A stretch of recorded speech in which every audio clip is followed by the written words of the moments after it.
Pues bien, en esta primera parte vamos a entrar inmediatamente en materia con Wilfredo Cancio Isla, nuestro colega periodista y productor editorial de América CB. Gracias, Wilfredo, por acompañarnos.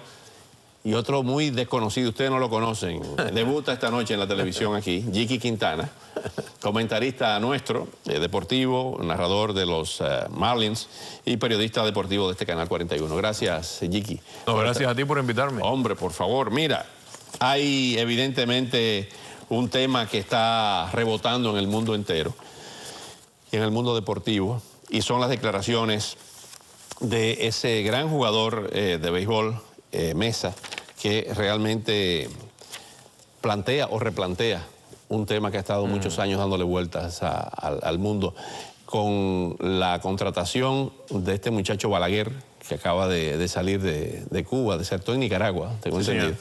Pero para eso están ustedes aquí esta noche.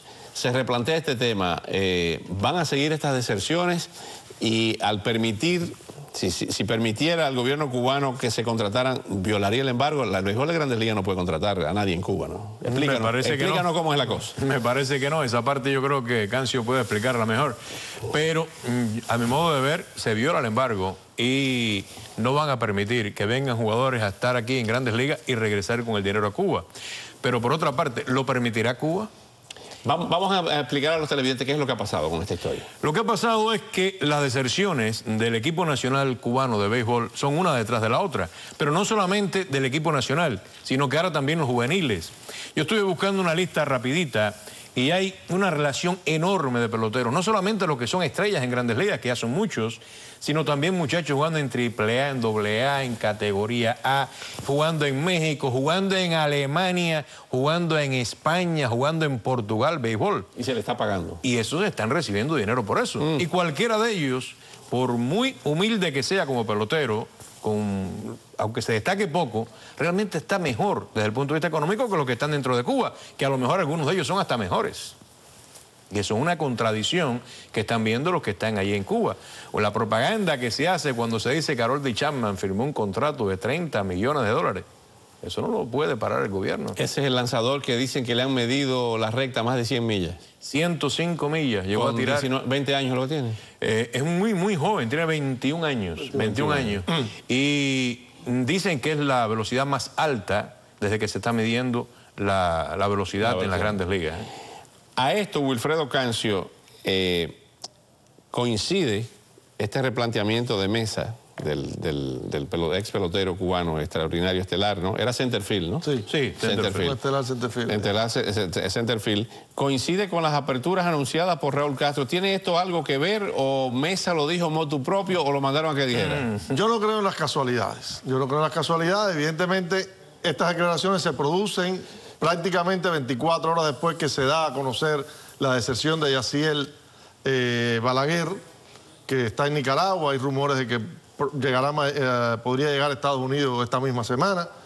Y evidentemente se está... los peloteros cubanos están buscando un nicho, están buscando una respuesta ante un país que evidentemente está planteándose una serie de retos económicos, de transformaciones económicas, y ellos quieren ver cómo van a posicionarse en ese nuevo mapa del país. Es decir, si todo el mundo, si va a haber transformaciones que permitiría cierta apertura a los cuentapropistas, a las pequeñas empresas, pues ellos quieren también ver cómo juegan en ese escenario. Ampliando la pregunta y ampliando el tema, evidentemente dejémonos de eufemismos y de hipocresías.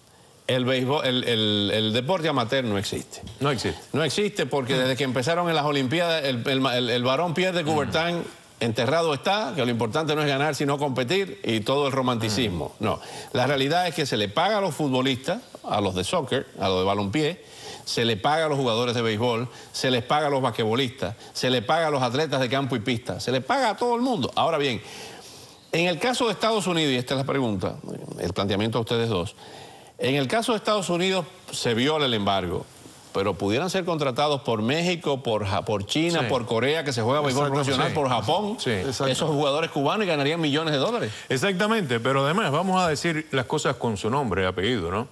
En Cuba también hay profesionalismo. Los deportistas cubanos son profesionales. Lo único que son los profesionales peor pagados del mundo, porque ellos reciben un salario por hacer deporte. y no trabajan.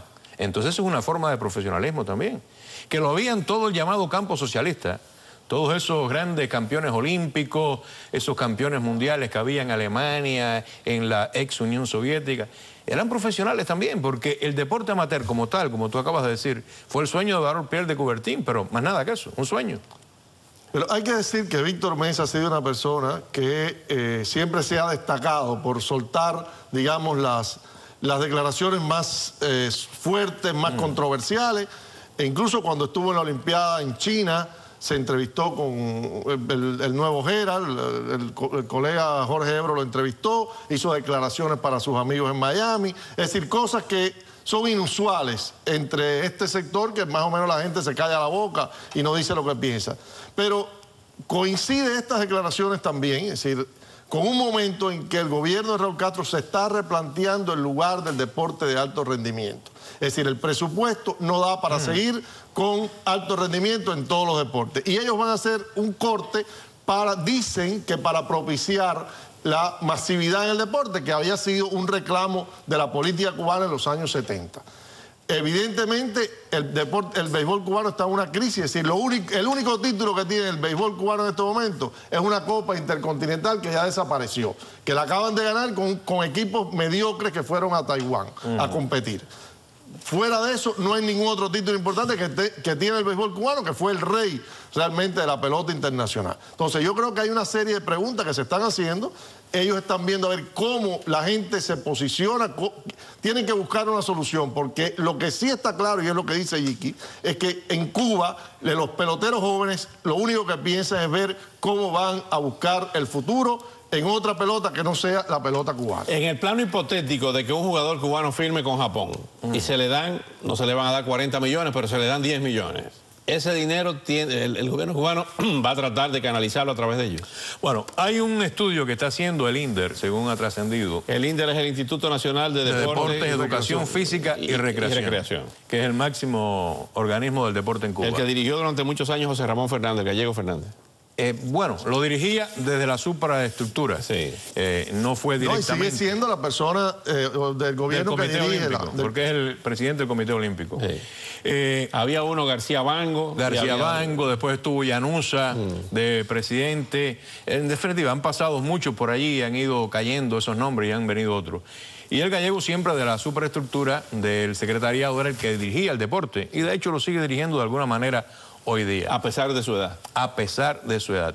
Y hay unas declaraciones, y me fui un poco del tema, pero hay unas declaraciones muy interesantes que Cancio las tenía por ahí, del propio Gallego, diciendo que se iban a concentrar en el deporte de masa. Aquí lo tenemos. En el deporte popular. Dice el Gallego José Ramón Fernández, jefe del Comité Olímpico ahora, dice: el deporte de alto rendimiento es altamente costoso y difícil de mantener.